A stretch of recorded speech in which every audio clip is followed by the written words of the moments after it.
Hi friends, welcome back to my channel. ఈరోజు recipe sandwich సింపుల్గా ఎలా చేసుకోవాలో చూసేద్దాం రండి. ఫస్ట్ అయితే క్యారెట్, టమాటో, ఆనియన్, పచ్చిమిర్చి, కొత్తిమీర ఇవన్నీ సన్నగా తురిమి ఒక బౌల్లోకి అయితే తీసేసుకోవాలి. వీటిని బాగా మిక్స్ చేసేసి అందులోనే టమాటా sauce and red chilli sauce ఉన్న వేసుకోవచ్చు, అండ్ సాల్ట్ అండ్ మైనీస్ కూడా వేసేసి మంచిగా మిక్స్ చేసేసుకోవాలి.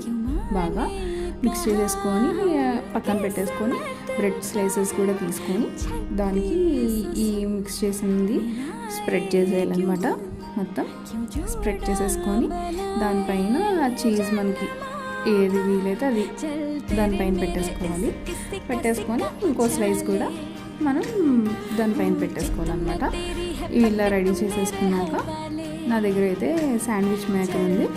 దాంట్లోనే మన దగ్గర గీ కానీ బటర్ కానీ ఉంటే ఆ శాండ్విచ్ మేకర్లో మనం అప్లై చేసుకోవాలి. నేనైతే గీ అప్లై చేసేసి దాంట్లో ఈ బ్రెడ్వి 2 పెట్టేసుకున్నాను అనమాట. పెట్టేసుకొని క్లోజ్ చేసేసాను. దానిపైన కూడా కొంచెం గీ వేసేసి క్లోజ్ చేసేసాను. అది అయిపోయింది.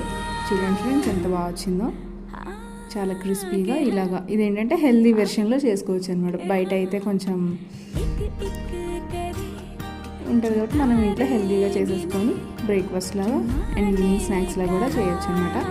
నేను చేసాక నేను మా అక్క వాళ్ళ అబ్బాయికి ఇచ్చాను అనమాట. ఫస్ట్ వాళ్ళైతే తిని చాలా బాగుందని చెప్పారు. మీరు కూడా తప్పకుండా ట్రై చేయండి friends. Thanks for watching friends. Bye.